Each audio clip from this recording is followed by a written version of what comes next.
Si Linling, isang masayahin ngunit laging nadidismaya na ad planner, ay may dalang kampanya na mula sa puso, isang patalastas para sa bayani na si Nice, na naglalayong iparating sa lahat na kahit sino ay pwedeng maging isang bayani. You can become a hero too! Ngunit imbes na purihin, mariing tinanggihan ng kanyang boss na si Cheng Yaojin ang ideya. Mapait ang sinabi nito na ang isang pangkaraniwang tao tulad ni Lin ay dapat tanggapin na hanggang doon lang siya. Walang silbi, walang pag-asa. Sa halip na pasalamatan siya, tinanggal pa siya sa trabaho, kasabay ng pangungutya sa kanyang mga pangarap. Lulugo-lugo, umakyat si Lin sa bubungan. Doon siya nagmumuni-muni, bitbit ang bigat ng pagkabigo. Siguro nga, bulong niya sa sarili, wala nang pag-asa para sa isang katulad ko na maging bayani. Ngunit sa gitna ng kanyang kawalan ng pag-asa, kumislap ang liwanag mula sa isang billboard na kaharap niya. Laking gulat niya nang makita na iyon ay gawa niya mismo, ang billboard ni Moon, ang kasintahan ni Nice. Ang mensahe, ang mabuhay ay ang harapin ang maraming hamon. Huwag kang mawawala ng pananampalataya. Sa mismong sandaling iyon, dumating si Nice. Ginawa pa nito ang kanyang pamosong finger gun pose, ngunit bago pa man makapagsalita si Lin, biglang lumundag si Nice mula sa taas, diretso sa kanyang kamatayan.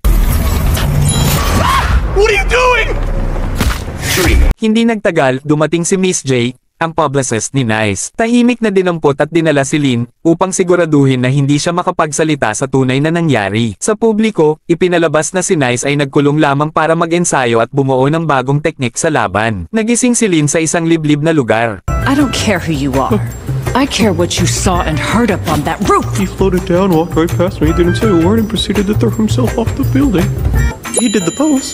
Tinangkang tumakas, pero binitukan siya ni Miss J ng timba ng pintura. Nang matuluan ang kanyang mukha, natigilan si Miss J, nakikita niyang kahawig na kahawig ni Lin si Nice. Mula rito, nabuo sa kanyang isipan ang isang plano. Lumipas ang isang linggo, at si Lin, ay unti-unting hinubog upang maging bagong Nice. Hindi pa rin nila alam kung bakit talaga nagpakamatay ang tunay na Nice. Sa balita, ipinakita pang si Lin mismo, bilang Nice, ang nagbuwis ng buhay, ngunit walang nakapansin. Para sa publiko, ang mahalaga ay si Nice pa rin. Unti-unting binabago ng trust system ang katawan ni Lin, dahil sa paniniwala ng tao, nagiging eksaktong kopya siya ni Nice at nagkakaroon ng kapangyarihan. Hindi makapaniwala si Lin, mula sa pagiging hamak na empleyado, ngayon siya ang sentro ng atensyon, isang tunay na bayani sa paningin ng lahat. Ngunit pinapaalala ni Miss J, hindi pa niya nakikita si Moon. Takot si Lin na mabuko, pero may halong pananabik sapagkat matagal na niyang iniidolo si Moon. Walang pasabi, sinipa siya ni Miss J palabas ng kotse. Doon, hinarap siya ni Moon. Isang romantikong pagbati ang nangyari. Amazing! Nice arrives with a gorgeous postmodern spin on a classic waltz turn! At nadama ni Lin ang init ng matagal na niyang pinapangarap. Maybe I did die because I'm in heaven!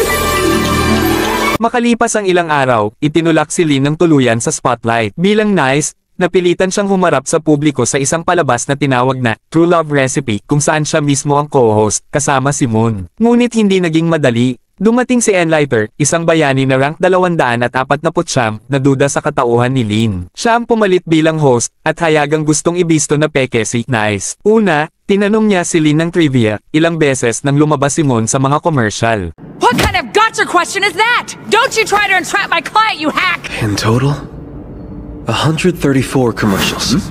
Laking gulat ni Enlighter nang tama ang sagot ni Lin. Sino pa nga ba? Siya mismo ang nag-approve sa lahat ng ads ni Moon noon pa. Hindi siya tumigil. Sinunod niya ng Truth or Dare na tila lie detector. Si Moon ba talaga ang kasintahan mo? Tanong nito. Natigilan si Lin. Oh crap! This guy's totally figured out I'm an imposter! Ngunit imbes na magsinungaling, buong puso niyang sinabi, hindi. Pero siya ang aking Diyosa. Noon pa man, siya na. Umalingaw-ngaw ang katotohanan sa tinig niya. She is my goddess. All of that was the truth. At sa harap ng lahat, kinilig ang publiko sa kanyang tapat na damdamin. Nagngangalit si Enlighter, at tinawag si Cheng Yaojin, ngayon ay nakasuot ng makapangyarihang armor. Inihayag niya, si Nice ay isang huwad na idolo. Siya ang sumira sa kay Cheng. Siya ang dahilan kung bakit nagpakamatay ang trabahador ni Cheng. Doon lamang naunawaan ni Lin na si Enlighter ang gumawa ng balitang nagpapalabas na nag-suicide siya imbis na si Nice. Bumuhos ang galit ni Cheng. Aniya, hindi maayos ang bayad sa kanya sa lahat ng commercials na paulit-ulit ni Re-Revise. You see? Nice and his team are exploitative monsters who use stolen labor to turn a quick... I can't go bankrupt! I won't go bankrupt! Now give me my final payment! What is that? Nabaon sa utang ang kanyang negosyo, kaya't nilamon siya ng puot. Mula sa takot ng kanyang mga empleyado, nakakuha siya ng kakaibang kapangyarihan, isang enerhiya ng pangamba. Naglabas pa siya ng mga termination letters, at sa bawat pangamba ng iba, lalo siyang lumalakas.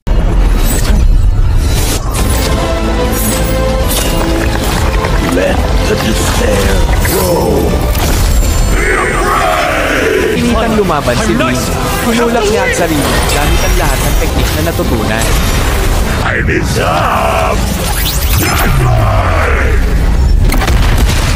Binalot siya ng laser mula kay Cheng at doon niya natanong sa sarili, kaya ko ba talaga? Bayani ba talaga ako? Ngunit mula sa gilid ng laban, sumigaw si Moon. Pinagtiwalaan siya. Pinaniwalaan siya. Muling kumislap ang apoy sa kanyang dibdib. At sa huling bugso ng lakas, binitawan niya ang pinakamalakas na suntok, tumama kay Cheng, at bumagsak ang dati niyang boss. Matapos ang laban, natuklasan ng Hero Association na isang terrorist attack ang likod ng lahat. Si Cheng ay ginamitan ng Fear Value Amplifier, isang device na dati nang ginamit ng grupong Spotlight Organization. Dahil dito, tumaas ang kasikatan ni Lin bilang bagong Nice. Sa wakas, pinauwi na siya sa Hero Tower, kung saan nakabase ang lahat ng bayani. Doon, nakadepende sa ranggo kung gaano kataas ang floor ng kanilang tirahan, mas mataas, mas prestihiyoso. Ngunit may tanong pa rin sa puso ni Lin, bakit nagpakamatay si Nice? Sagot ni Miss J, pinili niya iyon. At darating ang araw, kailangan mo ring pumili. Sa kanyang pag-akyat sa silid, nakita niya si Moon, mahimbing na natutulog. Tahimik siyang lumapit. Ngunit bigla, sa kanyang paningin, ang mukha ni Moon ay nabahiran ng dugo.